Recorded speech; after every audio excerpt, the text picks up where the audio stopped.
ஜானகி யார் அப்படின்னு விளக்கமா சொல்றேன். அது கேக்குறியா? சொல்லணுமா? சொல்லுமா? கேக்குமா? சொல்லுமா? சொல்றேன்.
அந்த ஜனக மகாபலி பட்டணத்தை நீதி என்ன செங்கோலை கலந்து மக்களுக்கு குறையில்லாத ஆட்சி புரிந்து வந்தவர் தான் என்னை பெற்றது எங்க அப்பா ஜனக மகாராஜன்.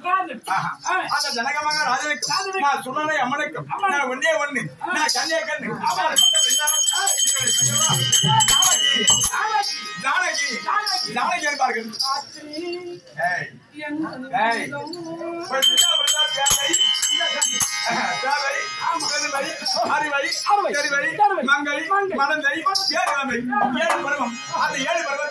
மங்கை பருவத்தை அடைஞ்சிருக்கிறேன். இப்பொழுது மங்கை பருவம் என்றால் பெரிய மனுஷன், பெரிய பொண்ணு என்றால் ருதுவாயிட்டான். ருதுவாக என்றால் அப்புறம் வயசு மட்டும் சொல்லாமா?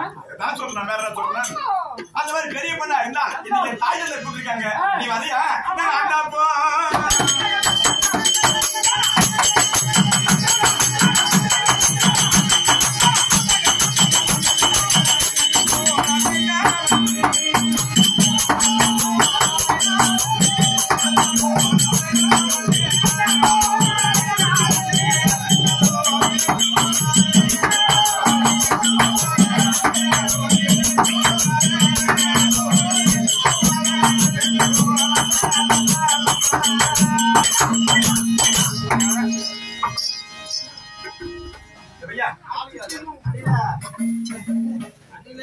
நான் ஜானகி என்ற ஒரு பெயரோடு பெரிய பொண்ணாக எவ்வித குறைபாடும் இல்லாமல் அச்சம் மனம் ஞானம் பயர்ப்பு நாலுவித குணத்தோடு வந்து நிற்கிறேன். நான் எங்க அப்பா அம்மா வளர்க்கும் போது என்ன சொல்லி வளர்த்தாங்க, நீ ஒரு பொண்ணாகிட்ட நம்ம நாடு நல்ல சிறப்பு என்கிட்ட கொடியாத என்கிட்ட கொடியாதான் மகான். எங்க அப்பா அம்மா எவ்வளவு சொல்லி வந்திருக்காங்க, நீ வந்து ஒரு பெரிய கட்டி பண்ணுமா, நீ ஒரு பதிவு பண்ணுமா, பார்த்து ஜனகபாலன் பொண்ணாச்சு, இவ பேர் பண்ற பெண்ணா ஜானகியா, உன்னை 10 பேர் பார்த்து புகழணும், உன்னை 10 பேர் பார்த்து பேசணும், அப்படின்னா எப்படி இருக்கலாம்? எங்க அம்மா சொல்லி வச்சாங்க. அப்படின்னா ஏழி வேலைக்கு போகணும், ஏழி வேலைக்கு போனா 10 பேர் பார்த்து புகழ்வாங்க, 10 பேர் பார்த்து பேசுவாங்க. அதெல்லாம் கிடையாது, எங்க அம்மா எனக்கு சொல்லி வச்சாங்க. அம்மா ஜானகி, நீ வளரும் போதே ஒரு பெண் எப்படி தெரியுமா, ஒரு கொக்கை போடு, ஒரு கோழியை போடு, ஒரு உப்பை போடு, ஒரு உமிய போடு, இப்படி இருந்தா தாண்டி ஒரு பொண்ணு மாதிரி கோழி வந்த கொக்குன்ற கோழி உப்புன்ற உமின்ற நான் எப்படி பேசுறது, நான் எப்படி நம்புறது, கொக்கை என்ன செய்யும்? நேரா போகும். நேரா வந்து ஒரு தெற்கு மேய்க்குமா? அப்படியே நீ மேய்ச்சி போனா எப்படி இருக்கும்? அது மாதிரி கொண்டு போயிடும். அந்த கொக்கானது எப்படி தலையை கீழே கவர்ந்த பானையா போகுதோ அது மாதிரி 4 வித குணத்தோடு பெண்ணா பிறந்தவன் அச்சம் பண்ண நாளத்தோடு வரணும். அதுதான் கொக்கை போல. ஒரு கோழியை போல ஒரு கோழியானது கூட்டுல இருந்து இறந்து விட்டோம்னா நேரா குப்பைக்கு போச்சுன்னா எல்லா இறையும் எடுத்துருமா?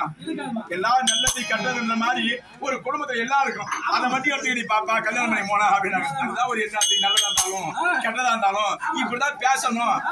தொகுத்து எடுத்துக்கிட்டீங்க. அதுக்குதான் ஒரு கோழியை போல ஒரு உப்பை போல சாப்பாட்டுல அதிகமா உப்பு போட்டாலும் சாப்பிட முடியாது. உப்பு கம்மியா போட்டாலும் சாப்பிட முடியாது. ஒரே நிதானத்தோடு இருக்கணும். கம்மியா பண்ணி சாப்பிட முடியாது. குடும்பத்தில நல்லது இருக்கும் கெட்டது இருக்கும். இங்க இருக்கிற வரைக்கும் தான் பெத்தவங்க அடிப்பாங்க உதைப்பாங்க. அது யாரு ஏத்துக்கணும்? ஒரு பொண்ணா பொண்ண போல ஏத்துக்கணும். அம்மா இப்படி பேசாதமா, நடக்காதமா, அங்க போகாதமா, இங்க வராதமா அப்படின்னு பெத்தவங்க பார்த்து சொல்லுவாங்க. ஆனா இன்னைக்கு இருக்கிற பிள்ளைங்க அடிக்குது.